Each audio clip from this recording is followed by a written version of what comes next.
On est dans une situation qui est un peu spéciale, dans le sens où on a aujourd'hui 3 paramètres qui sont essentiels aujourd'hui dans la mise en place de l'équipe. Le premier paramètre, c'est d'abord qu'on est descendu en L2. Donc à partir de là, il y a des modifications de budget du club que je vous ai déjà expliqué depuis le 17 mai au soir.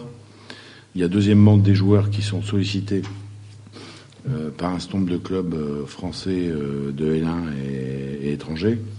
Ça se fait pas non plus comme ça en 2 minutes, parce que d'abord, je l'ai dit dès le départ et je continue à le dire aujourd'hui, c'est que nos joueurs ont de la qualité individuelle, donc ça prend du temps et c'est un peu à l'image des transferts dans le foot français.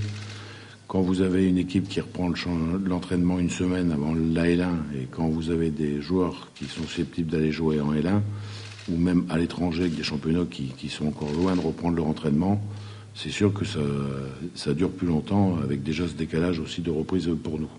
L'ambiance est d'un bon esprit.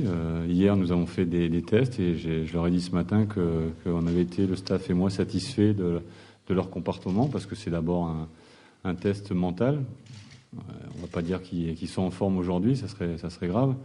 Donc c'est un test qui permet d'évaluer surtout l'aspect mental des joueurs, et tous, autant qu'ils étaient, ont donné le meilleur d'eux-mêmes. Donc aujourd'hui, il y a eu un discours d'entrée de jeu qui était basé sur le respect mutuel, ce qui est important.